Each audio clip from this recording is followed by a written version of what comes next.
Hi there, welcome. This is the Kelly's Astrology podcast, where you can find insight, guidance, and understanding through astrology. I'm Kelly, and I'll be your host.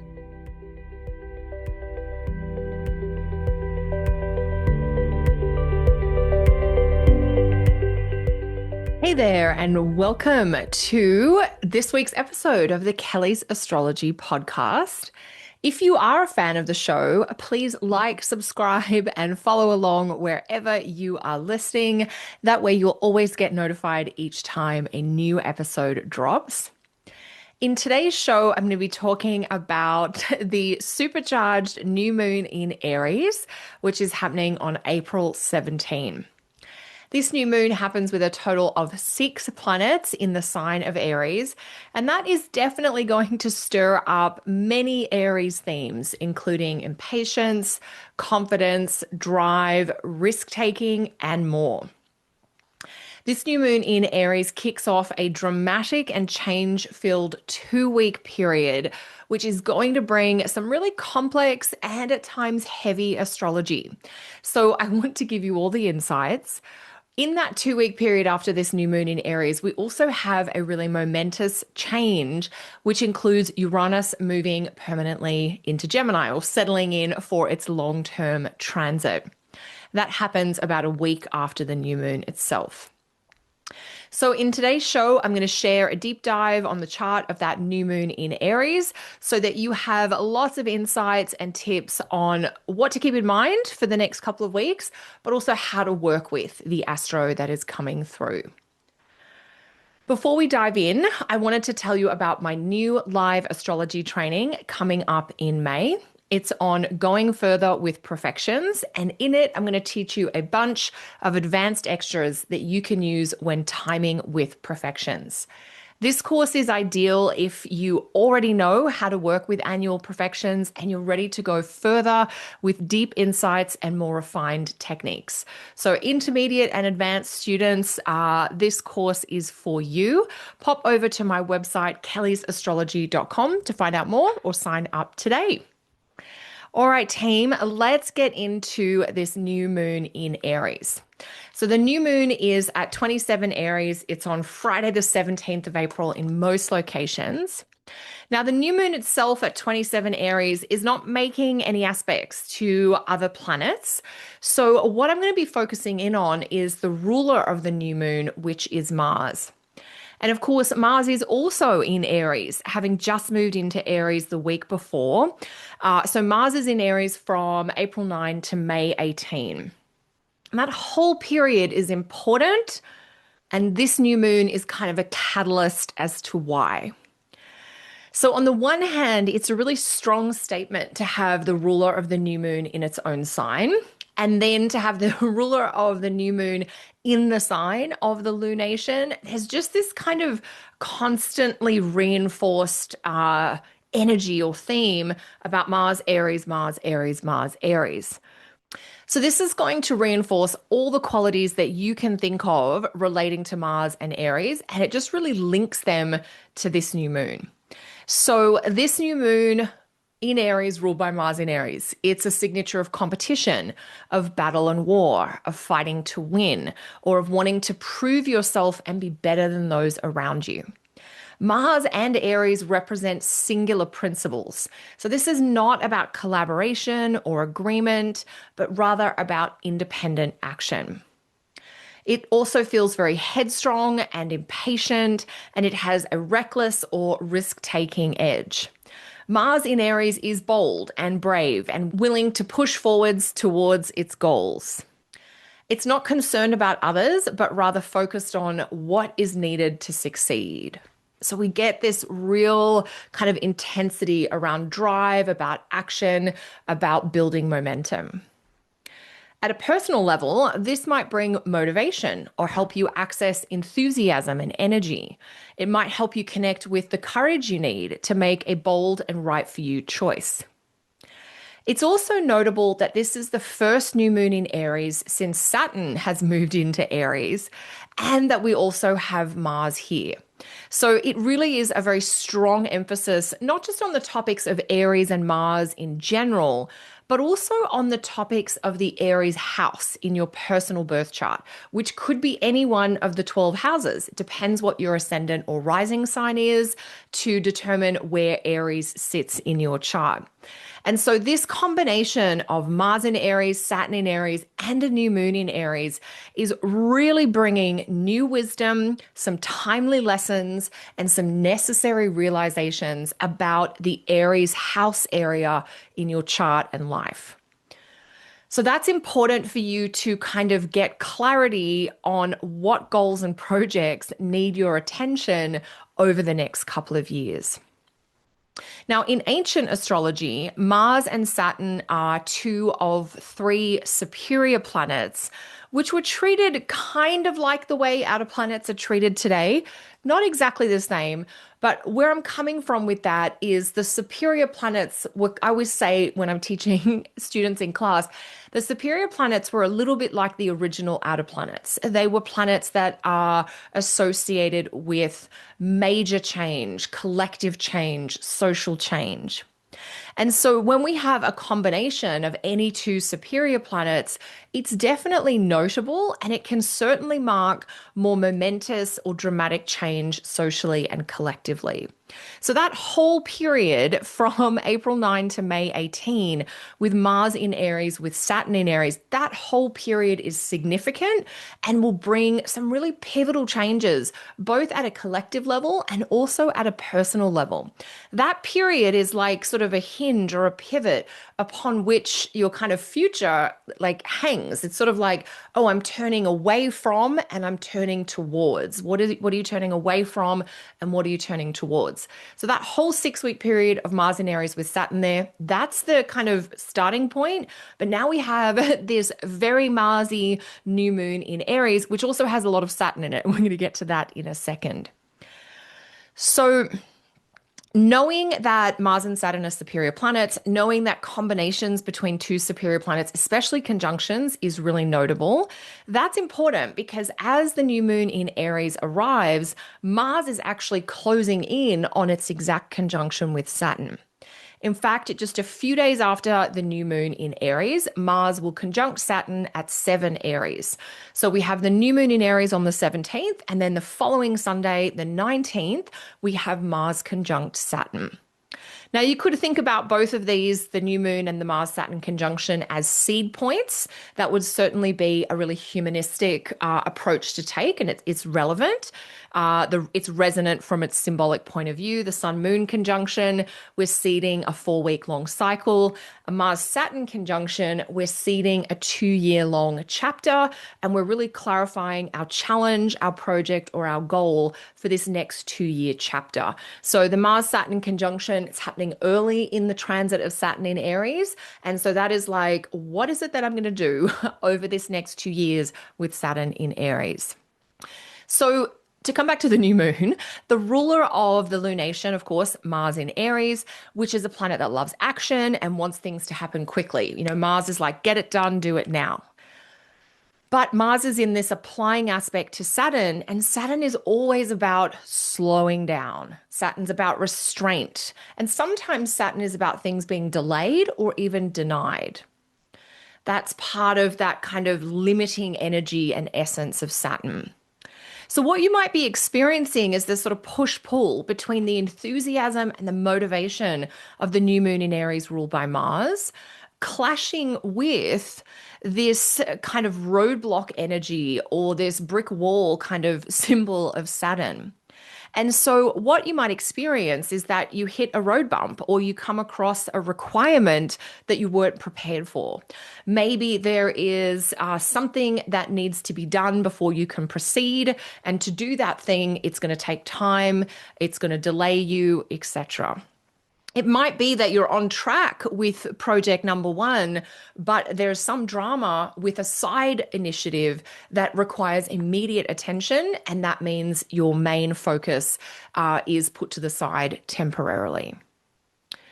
This Mars-Saturn combination can also show that you might become hesitant or cautious about your plans. Like all of a sudden, that enthusiasm kind of hits a little bit of fear or worry. And maybe you think, oh, I really should do a bit more research, or there's some more planning and preparation that I need to attend to. I'm not as ready as I thought. And that can be where you can draw on the wisdom of Saturn. And so this new moon in Aries, ruled by Mars, which is really conjunct Saturn, it looks like wisdom and patience with which is Saturn, are going toe to toe with youth and enthusiasm, which is definitely Mars. And negotiations are going to be needed. Are you going to push ahead and go for the quick win and not worry about the long-term consequences? Or are you going to put pause on something in the short term so that you can make sure you keep up a long-term commitment or plan or agreement? And here, what we have done is we've arrived at some of the inherent contradictory influences that are embedded in this new moon in Aries. So, the new moon in Aries, it really wants to get going. That's the starting place. Aries, we say, is like the match that lights the flame. So, it's that first spark or inkling of enthusiasm or drive, and we want to channel that towards something. Yet the ruler of this new moon in Aries, Mars, is conjunct Saturn, which feels more like hitting the brakes and having to pause and reassess. So this new moon in Aries is complex. Some of you might get the more active go for it side, and some of you might get the more cautious fear or worry side of this new moon via that Saturn influence. The few days following the new moon do bring a classically difficult planetary combination. That Mars conjunct Saturn throughout ancient literature is considered a more difficult, complex type of aspect where sometimes our plans get damaged or derailed or undertakings are, overrun by circumstance. And so during that period, those few days after this new moon, you might face a kind of tough but necessary choice. You might need to be brave, not to do what you want, but to do what you must. So there's themes about necessity and essentials that come in rather than just preference and choice. And it's good to remember that Mars and Saturn combinations are part of life, and they're also about the not fun. They're not about the fun or pleasurable side of life, but they are about those essentials and necessities. And sometimes Mars Saturn aspects really help us face truths about who or what really matters. Sometimes they help us face truths about what we are and aren't capable of. So sometimes we don't like to realize there are limits at play in our lives. But if we're able to kind of be accepting or understanding of that, we find ways to work within limits that sometimes are working to keep us safe. Sometimes they're working to hold us back. And so it's really exploring what kinds of limits or restraints are these.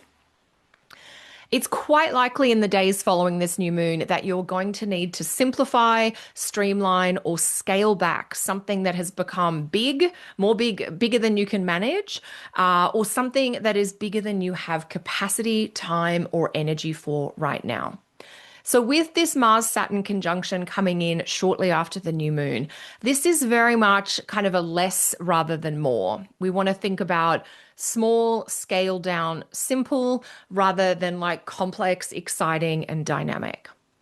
There's also a push here to negotiate between immediate interests versus long-term priorities. And I think you're going to have to really make some choices, especially over this weekend of the 18th and 19th of April, about, are we going to push to do this now, or would we be better off waiting? I always think anytime Saturn's in the mix, we're often better off waiting. But there's so much Mars energy around this particular Mars-Saturn conjunction that some of us are going to need to satisfy that immediate urge anyway. Ultimately, Saturn does prefer substantial priorities that are managed carefully over time. In Aries and with Mars, you might need to dismantle a routine, a pattern, so that it better reflects your changing goals and needs. So we're looking at like habits or rituals that have been in our life for a long time, and we're questioning whether they still serve us, whether they're still right for us. There's a good chance they aren't, but we haven't admitted it yet. Now, I mentioned that Uranus will move into Gemini in this 2 week period following the new moon in Aries. And that shift happens on April 25th or 26th, depending on where you are. And so, between the Mars Saturn aspect on the 19th, its influence on the new moon on the 17th, and then that followed by less than a week later, Uranus moving into Gemini, it seems as though there may be kind of little choice but to roll with the changes and explore new and different ways forward. Traditions and habits that helped you get here won't work for the future that's arriving. So I really feel like the Mars Saturn is kind of a clue that we need to close down something. Think about closure and completion or endings with Mars Saturn. And then we know with Uranus coming into Gemini, that's the start of an almost 8 year transit that is very experimental. And it's very much about keeping flexibility, freedom, and variety top of mind and, top of your schedule. And so these two influences happening a week apart is a real clue that we want to close the door on old traditions, old habits, maybe even old fears and old beliefs. And if you're thinking that this all sounds a bit intense, that's very fair. It is a crunchy few days of astrology following this new moon indeed. And we haven't even got to talking about Mercury yet, which I do need to mention if we're talking about crunchy astrology following this new moon in Aries. So Mercury moves into a technically difficult combination known as an enclosure or a besiegement with Mars and Saturn on April 20th. And that is a very difficult state of affairs for Mercury. And so that can bring difficult news or a hard realization. It's like a tough bit of information that we have to digest or make some space to process. And that's April 20th. So there's a lot that we're going to be having to kind of acknowledge about what needs to change. We might be having to admit some hard truths to ourselves or to others. And because we've now got Mercury in the mix, your thinking, your thought patterns, your communication patterns are all part of what needs to be adjusted and changed. Caring for your mindset, so kind of doing what helps calm your mind down, is going to be really important around the 19th and 20th of April because of this Mercury state. And because as a result of that Mercury state, we sort of have this highlighted emphasis on worry and concern. So we're not making choices again about things that we want to be making choices about. We're having to make necessary, essential choices. So we want to figure out what our limits are and how to stay within them. Not because the limits are being imposed upon us from others, but because, part of maturing as an adult is to understand that limits are sometimes like guardrails or safety measures, and we want to play it safe with Mercury in this tricky state between Mars and Saturn. So all of that to say, the new moon in Aries and really the kind of 7 to 8 days that follows does look intense, is likely to bring a major decision and substantial change. It might mean that you are making a tough but necessary choice, or you're starting to act in a way that honors some of these difficult truths or realizations that you're now digesting. So I did want to add in just what looks like a bit of an oasis of calm happening in this same period, because I know this is a lot of intense energy in a short space of time. And so that calm reprieve may arrive around April 22nd or 23rd as the moon in Cancer links to Jupiter. And so if it's been kind of a tough go for you, in the days leading up to April 22nd or 23rd with the new moon, Mars, Saturn, and then Mercury in the mix, this is when you might recover a sense of hope or possibility. You might be able to tap into connections, rituals, or resources for healing and for soothing as the moon meets Jupiter in Cancer, April 22nd or 23rd. All right, team, that is it for me for this episode. I'd love to hear how you are traveling under these dramatic late April skies. Let me know in the comments what you're dealing with or what you're making a decision about now. Sometimes sharing what we're all navigating is just really helpful for us to be reminded that we're in community and connection with each other. Thank you so much for joining me. I will catch you next time. Bye for now.